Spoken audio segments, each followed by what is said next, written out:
이번 사연은 자기는 가정 깰 마음이 없으니 자기를 좋아하지 말라는 친구 남편 때문에 황당했다는 여자분의 사연인데요.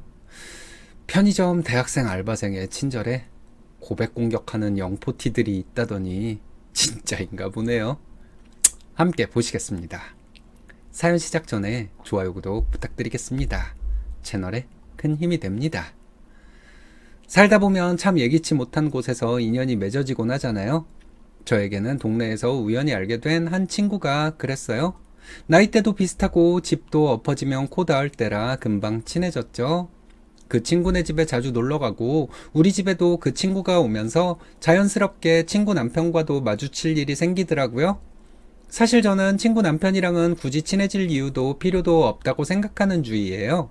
하지만 친구랑 같이 있다 보니 셋이서 주전부리를 나눠 먹거나 가끔 동네 호프집에서 맥주 한잔하는 자리까진 피하지 않았는데요. 그럴 때마다 저는 선을 확실히 지켰어요. 친구랑 둘이 있을 땐 수다쟁이가 되지만 남편분이 끼면 그냥 예의 바르게 대화에 대답만 해주는 정도? 남의 남편한테 눈웃음을 치거나 끼를 부린다? 제 사전엔 있을 수도 없는 일이고 애초에 그럴 만큼 매력적인 상대도 아니었거든요. 그냥 내 친구가 선택한 사람이니 존중해주자, 딱 그 정도였죠. 그런데 그 예의상 보여준 미소와 경청이 그 사람 머릿속에서 어떤 괴상한 망상의 씨앗이 될 줄은 꿈에도 몰랐습니다. 그 사람은 저보다 무려 8살이나 많았고 이미 머리 위쪽은 고속도로가 날 조짐이 보이는 탈모에 너무 노골적인 똥배를 가진 천형적인 아저씨였거든요. 그런 사람을 보며 제가 가정까지 깨고 싶어하는 짝사랑녀로 빙의 중이었다니 지금 생각해도 소름이 끼치다 못해 구역질이 나네요. 그날의 호프집 사건부터 하나씩 풀어볼게요. 그날은 유독 날이 더워서 오랜만에 동네 호프집에서 셋이 치맥을 하던 날이었어요. 평소와 다를 것 없는 자리라고 생각했는데 그날따라 친구 남편이 술을 급하게, 그것도 아주 과하게 들이붓더라고요. 친구가 무슨 일 있었냐고 물어도 대답도 없이 혼자 비장한 표정으로 술잔만 비워내는데 그때까지만 해도 저는 그저 회사에서 스트레스 받는 일이 있나 보다 싶어서 모르는 척 맥주만 마셨죠. 사건은 친구가 담배를 피우러 잠시 자리를 비웠을 때 터졌습니다. 저랑 친구 남편은 비흡연자거든요. 친구가 핸드폰을 두고 나갔다며 가져다 달라고 부탁하기에 제가 잠시 일어났는데 그 짧은 찰나에 그 사람이 제 앞을 가로막듯 서더니 대뜸 이러는 겁니다. 낮게 깔린 친구 남편 본인 나름대로는 치명적이라고 생각했을 그 목소리로 말이죠. 땡땡아, 나 좋아하지 마라. 난 안 된다. 그만 포기해라. 나 가정 깨고 싶지 않다. 순간 제 귀를 의심했어요. 이게 대체 무슨 소린가? 지금 이 사람이 나랑 장난을 치나 싶어 멍하니 서 있었죠. 하지만 그의 눈빛은 너무나도 진지해서 오히려 소름이 돋을 지경이었습니다. 마치 제가 자기 때문에 밤잠을 설치고 자기 가정을 파탄내서라도 자기를 차지하고 싶어 안달난 여자라도 된 것처럼 굴더라고요. 너무 당황스럽고 어이가 없으면 오히려 말이 안 나온다는 걸 그때 알았습니다. 대꾸할 가치조차 느끼지 못해 그냥 친구 핸드폰만 챙겨서 도망치듯 나왔는데 심장이 쿵쾅거리는 게 설레서가 아니라 너무 불쾌하고 수치스러워서였어요. 탈모 조짐이 완연한 머리에 맥주로 불룩 나온 배를 내밀며 8살 어린 아내 친구에게 나를 그만 사랑하라고 충고하는 그 모습, 그 귀괴한 비련의 남주인공 코스프레를 목격한 대가가 이토록 쓰라릴 줄은 몰랐습니다. 하지만 이건 시작일 뿐이었어요. 호프집을 나서는 길 친구 남편은 제 뒤통수에 대고 더 경악할 만한 대못을 박았거든요. 친구 핸드폰을 챙겨서 밖으로 나왔을 때 표정은 아마 썩어 있었을 거예요. 하지만 친구는 제가 그저 술 기운에 더위를 먹은 줄 알았겠죠? 대충 자리를 마무리하고 헤어지려는데 제 등 뒤로 다시 한번 소름 끼치는 목소리가 날아왔습니다. 이번엔 제 친구, 그러니까 본인 아내가 바로 옆에 있는데도 말이죠. 땡땡아, 포기해라. 포기한다고 얼른 말해라. 그 사람은 술 기운을 빌려 호탕하게 웃으면서 마치 저를 철없는 짝사랑녀 다루듯 손을 흔들며 외치더라고요.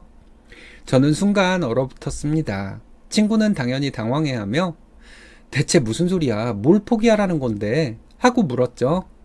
그런데 그 인간 거기서 한술 더 뜹니다. 아니 있어. 땡땡이가 마음 정리해야 할 게 좀 있거든. 이러면서 윙크까지 날리는데 그 순간 제가 느낀 감정은 불쾌함을 넘어선 사리에 가까웠어요. 제가 마치 자기 남편을 꼬시려다 실패해서 미련이 남은 여자라도 된 것처럼 제 친구 앞에서 저를 대놓고 불륜 꿈나무로 만들어버린 거니까요. 그 자리를 어떻게 벗어났는지도 모르겠습니다.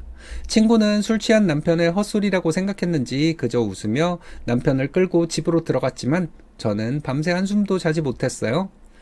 그 배 나오고 머리숱 없는 아저씨가 제 친구 옆에서 큰 소리로 그런 말을 할 때 저는 길바닥에 패대기 쳐진 기분이었거든요. 밤새 뜬 눈으로 밤을 지새우고 아침이 되자마자 친구에게 조심스럽게 메시지를 보냈어요. 어제 너네 남편이 한 말 대체 무슨 뜻이야? 나 너무 황당하고 기분 나빠서 잠도 못 잤어. 라고요. 내심 친구가 대신이라도 사과하거나 남편을 엄청나게 혼냈다는 답장을 기대했죠. 그런데 돌아온 친구의 답장은 제 뒷목을 잡게 만들더라고요. 야, 신경 쓰지 마. 걔 원래 술 취하면 아무 말 대잔치 하잖아. 그냥 어제 기분 좋아서 장난친 것 같아. 기분 나빠할 거 없어. 그냥 잊어버려. 장난? 잊어버려? 친구 눈에는 이게 그냥 가벼운 해프닝으로 보였나 봐요. 자기가 잠시 자리를 비운 사이 자기 남편이 나한테 나 좋아하지 마라, 가정 깨기 싫다 이 말을 정말 진지한 표정으로 했는데 그걸 그냥 술주정으로 치부하고 넘어가려니 좀 짜증이 나더군요. 제가 가만히 있으면 나중에 이 인간들이 사람들 앞에서 땡땡이가 나 좋다고 매달려서 떼어내느라 힘들었다 이런 식으로 떠들고 다녀도 제 친구는 에이 우리 남편 또 술 마시고 허풍 떨었네 하며 넘길 게 뻔했어요. 그때 가서 억울하다고 해봤자 이미 저는 친구 남편 넘본 여자가 되었을 텐데 말이죠. 친구의 메시지를 확인하고 저는 침대에 누워있다가 벌떡 일어났습니다. 신경 쓰지 말라는 문구가 제 자존심을 사정없이 긁어놓았거든요. 가만히 생각해보니 그동안의 제 태도가 문제였나 싶기도 했어요. 어른이니까, 친구 남편이니까 예의 바르게 웃어주고 그 지루한 군대 얘기며 회사 무용담을 억지로 들어주며 고개를 끄덕여준 게 그 인간한테는 그린라이트였던 거죠. 제가 말이 적었던 건 할 말이 없어서였는데 그는 그걸 사랑에 빠져 수줍어하는 여인의 모습으로 번역해버린 겁니다. 어설프게 화를 내면 거봐 마음 들키니까 정색하네 라며 또 자기 마음대로 해석할 것 같았거든요. 가장 확실한 방법은 친구 남편의 망상이 얼마나 비현실적인 것인지 아주 해맑게 일깨워주고 싶었습니다. 저는 다시 친구에게 연락을 했습니다. 생각해보니 그날 너네 남편 술주정이 너무 웃겨서 그냥 넘기기 아깝더라. 오늘 저녁에 맥주 한 잔 더 할래? 내가 낼게. 친구는 아무것도 모른 채 좋아. 남편도 같이 갈게. 하더라고요. 제 친구 남편은 그날 저의 사랑 고백이라도 들으러 오는 기분으로 나오겠지 생각하니 참 묘한 기분이었어요. 망상은 자유지만 그 망상의 대가가 얼마나 쓰라릴지 사실은 친구 남편은 당연히 몰랐을 테고 사실 저도 그때까지는 잘 몰랐습니다.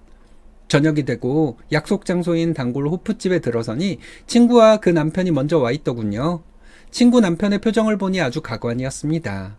저는 최대한 해맑게 세상에서 가장 재미있는 이야기를 들은 사람처럼 웃으며 자리에 앉았습니다. 오늘은 제가 쏠게요.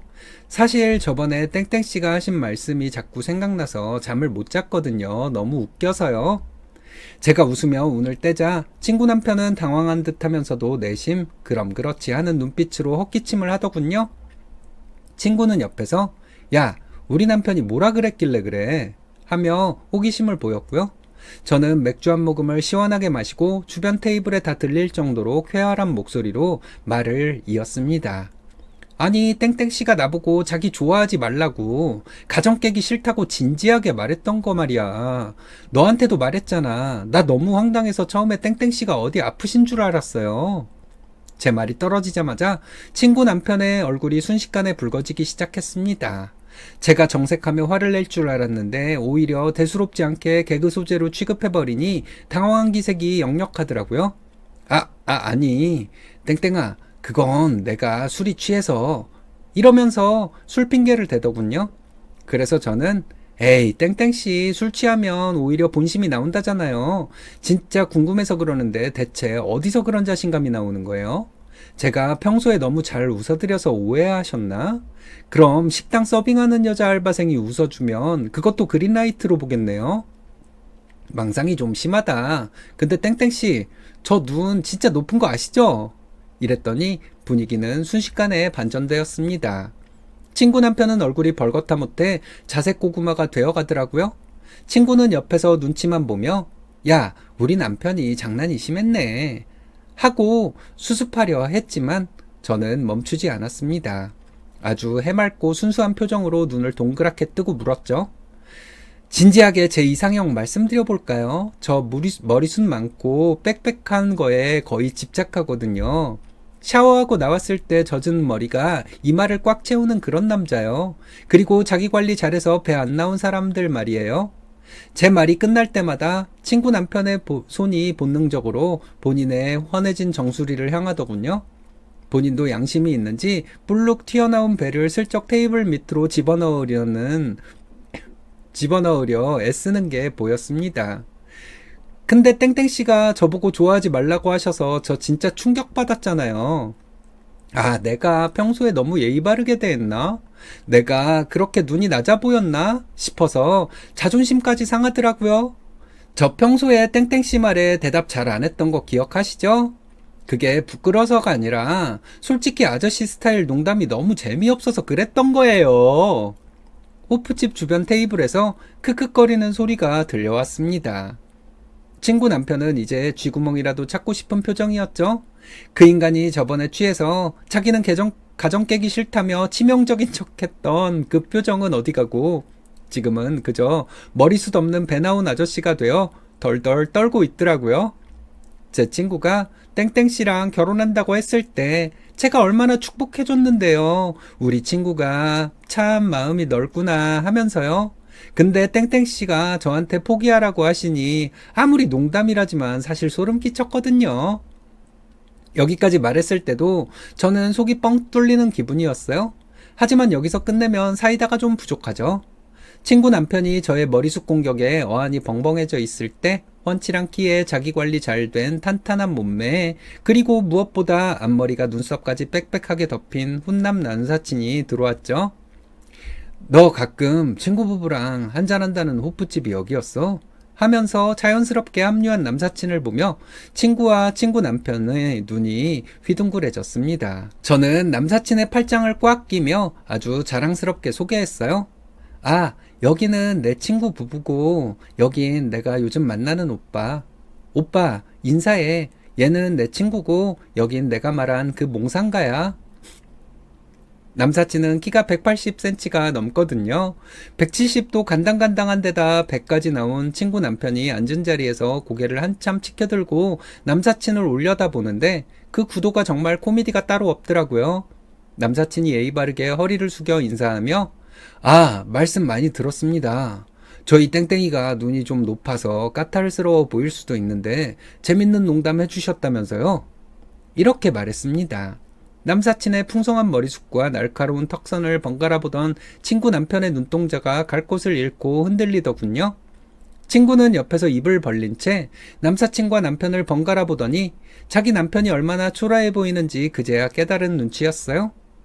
아까까지는 장난인데 왜 그래 라며 웃던 친구도 이제는 민망함에 고개를 푹 숙이더라고요. 땡땡씨 제 눈 높이 확인하셨으니까 이제 제 걱정은 안 하셔도 되겠죠? 남사친의 등장으로 호프집 안의 분위기는 완전히 바뀌었습니다. 친구 남편은 이제 쥐구멍을 찾는 수준이 아니라 아예 영혼이 가출한 표정이었죠. 친구 남편은 본인이 했던 말들이 얼마나 우스꽝스러운 자의식 과잉이었는지 뼈저리게 느꼈을 겁니다. 저는 남사친의 어깨에 고개를 살짝 기대며 친구를 똑바로 쳐다봤습니다. 친구는 얼굴이 빨개져서 있고 친구 남편은 아예 고개를 들지도 못한 채 맥주잔만 만지작거리고 있었고요. 호프집 문을 열고 나오자마자 저는 안도의 한숨을 내쉬었어요. 가슴속에 맺혔던 응어리가 쑥 내려가는 기분이었고요. 옆에서 같이 연기해준 남사친이 웃음을 터뜨렸지만 저는 친구와 친구 남편에게 전혀 미안하지 않았습니다. 남의 인격을 존중하지 않고 망상으로 짓밟는 사람에게는 그에 걸맞는 대가가 필요하니까요. 어리버리하다가는 그 망상의 희생양이 되기도 하잖아요. 며칠 지나고 나서 친구에게 장문의 사과 메시지가 왔습니다.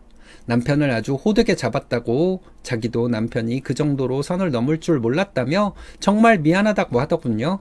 하지만 저는 예전처럼 그 친구의 집을 제 집 드나들듯 하지는 않기로 했습니다. 이번 일을 겪으며 큰 교훈을 얻었거든요. 친절을 베풀 때도 상대의 직능을 봐가며 베풀어야 한다는 교훈이요. 예의를 호감으로 착각하고 배려를 끼부리는 것으로 오해하는, 아니 그렇게 오해하고 싶어하는, 그렇게 본인의 오해를 사실로 만들어서 자기를 높여보고 싶어하는 사람들은 결국 타인을 수단으로 삼는 잔인한 사람들이잖아요. 자신의 외모나 상황을 객관화하지 못하는 사람들의 망상은 치료약도 없다는 걸 뼈저리게 느꼈습니다. 이제 제 주변엔 제가 주는 호의를 오해 없이 받아들일 줄 아는 건강한 사람들만 남기려 합니다. 자기 관리 잘 된 제 이상형의 남자들도 포함해서요. 누군가 저에게 그냥 웃어넘기지 너무 예민한 거 아니냐고 묻는다면 저는 당당하게 말할 겁니다. 내 자존심을 깎아 먹어가며 자기를 높이려는 사람, 자기의 계획이 실패하면 농담이었다며 넘기려는 사람들은 때로는 이렇게 본때를 보여줘야 한다고요. 친절을 베풀 때 상대의 지능을 봐가며 베풀어야 한다는 그 말 명언이네요. 망상은 병이고 예의는 지능 문제죠. 현명하시네요. 이런 거 설마하고 그냥 넘겼다가 진짜 정말 구설수에 오르는 경우 있어요. 여자들 도끼병도 문제지만 가끔 보면 남자들 도끼병도 꽤나 심각합니다.